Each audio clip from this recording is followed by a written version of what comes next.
नमस्कार मित्रांनो, मी प्रवीण बोरवे आपलं स्वागत करतो आपल्या यूट्यूब चॅनलमध्ये, ज्याचं नाव आहे प्रवीण बोरवे ऑफिशियल. मित्रांनो, आपला आजचा व्हिडिओचा जो मुद्दा आहे तो मुद्दा असा आहे की आज आपण एलिमिनेशन मेथड बद्दल चर्चा करणार आहोत. आता नेमकी एलिमिनेशन मेथड ही वापरायची कशी याबाबत मी तुम्हाला सविस्तर माहिती या व्हिडिओमध्ये देणार आहे.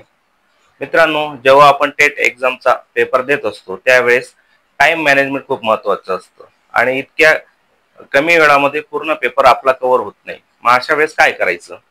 जेव्हा आपले जवळजवळ 2 तासामध्ये 160 140 50 पर्यंत प्रश्न कव्हर होतात आणि आपले शेवट 30-40 प्रश्न उरतात. मग त्या 30-40 प्रश्नांना आपण कुठेही टिक करण्यापेक्षा एलिमिनेशन मेथडचा वापर करून आपण ते 30-40 प्रश्न सोडवून 20 ते 22 मार्क आपण घेऊ शकतो.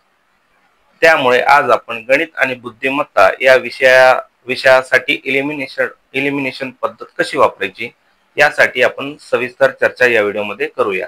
तर चला तर मग सुरू करूया आपण आजचा व्हिडिओ. मित्रांनो, एलिमिनेशन मेथड या घटकावर आपण व्हिडिओची एक सारणी बनवणार आहोत. त्यातला आपला हा पहिला व्हिडिओ आहे.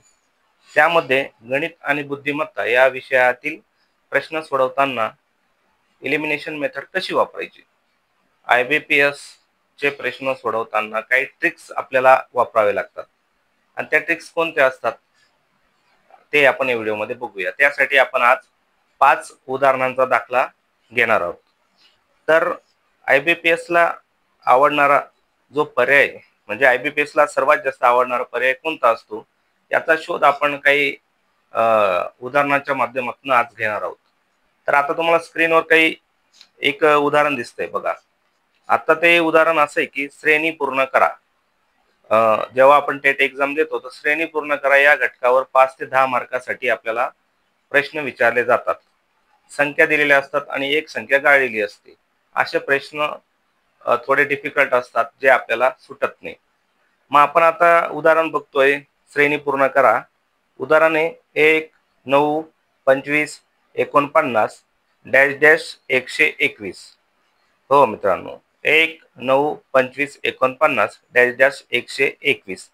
तर आता आपल्याला या सारणीमध्ये 49 आणि 121 यांच्यामधली संख्या शोधायची आणि पर्याय आपले दिलेले आहेत 64 81 91 आणि 100. तर आपल्याकडे जेव्हा शेवटचे 15-20 मिनिटं बाकी असतील आणि असे उदाहरणं जर सुटत नसतील तर कोणती एलिमिनेशन मेथड वापरायची ते बघूया आता आपण. आता पर्यायामध्ये 64 81 91 आणि 100 आपल्याला दिसतंय. त्यावेळेस या संख्यांची मांडणी आपण लहान संख्येपासून मोठ्या संख्येपर्यंत करायची. हो मित्रांनो, जे पण पर्याय तुम्हाला दिलेले असतील त्या पर्यायांमध्ये तुम्ही लहान संख्येपासून मोठ्या संख्येपर्यंत. आता याच्यामध्ये पर्यायामध्ये लहान संख्या कोणती सर्वात 64 आहे, त्यानंतर 81, त्यानंतर 91, त्यानंतर 100. आता हे जे उदाहरण बघतोय हे IBPS परीक्षेला येऊन गेलेले उदाहरण आपण बघतोय.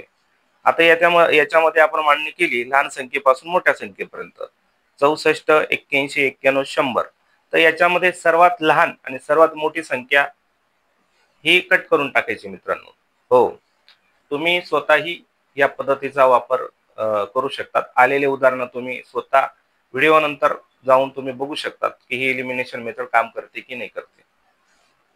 सर्वात लहान आणि सर्वात मोठी संख्या कट केल्यानंतर आपल्याकडे उरली 81 आणि 91. 81 आणि 91 ह्या दोन संख्येमध्येच तुमचं उत्तर 100% असतं मित्रांनो. आणि ही एलिमिनेशन मेथड प्रत्येक ज्या ठिकाणी आकडे दिलेले असतात त्या ठिकाणी ही ऍप्लिकेबल होते म्हणजे होते. हा माझा स्वतःचाही अनुभव आहे.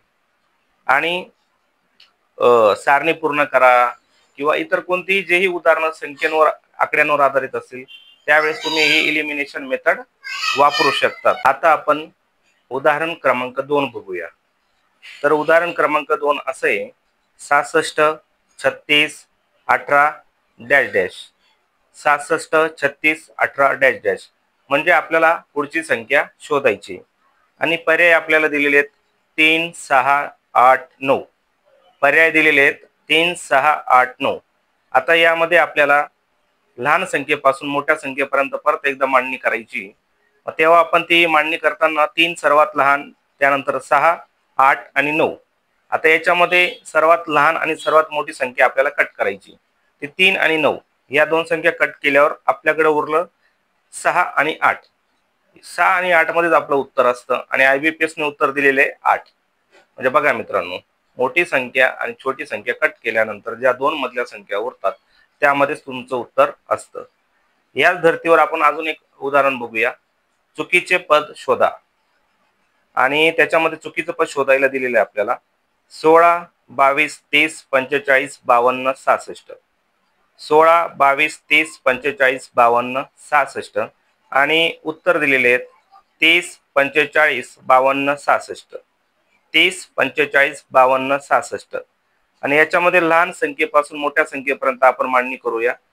30, 45, 52, 66 आणि मी तुम्हाला सांगितल्याप्रमाणे 30 आणि 66 कट करायचं आणि 45 आणि 52 म्हणजे आपण 50% उत्तरापर्यंत पोहोचतो आणि ह्या प्रश्नाचं आन्सर होतं 45. तर चला तर मग पुढे बघूया. उदाहरण क्रमांक 4 बघणार आहोत. पुढील क्रमामध्ये कोणते अपूर्णांक येतात?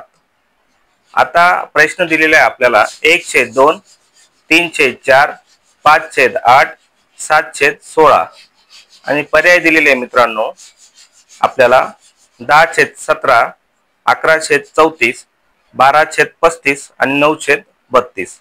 आता या पर्यायामधून आपल्याला आपल्या मेथड प्रमाणे उत्तर शोधायचंय. त्यासाठी आपल्याला लहान संख्येपासून मोठ्या संख्येपर्यंत मांडणी करायची. मग आपल्याला जी मांडणी करायची ती खालच्या संख्येची करायची, म्हणजे 17, 32, 34 आणि 35 म्हणजे लहान संख्येपासून मोठ्या संख्येपर्यंत आपण मांडणी केली तर 17, 32, 34 आणि 35. आणि मी तुम्हाला सांगितल्याप्रमाणे सर्वात लहान सर्वात मोठी संख्या आपण जर कट केली तर ती असते 17 आणि 35. 17, 35 कट केल्यानंतर 32 आणि 34 ही संख्या उरते आणि 32 हे या संख्येचं उत्तर आहे. तर अशा पद्धतीने मित्रांनो, ज्या वेळेस तुम्हाला आकडे विचारले जातात, श्रेणी पूर्ण करा किंवा पूर्णांक शोधा, अशा प्रश्नांसाठी तुम्ही ही एलिमिनेशन मेथड पद्धत वापरू शकतात आणि याच्याने तुम्हाला 5 ते 6 मार्काचा फायदा नक्की होणार. अशाच पद्धतीने आपण बुद्धिमत्ता आणि गणितसाठी प्रश्न सोडवताना कोणकोणत्या पद्धतीची एलिमिनेशन मेथड आपण वापरू शकतो ते बघूया. तर भेटूया आपण पुढच्या व्हिडिओमध्ये.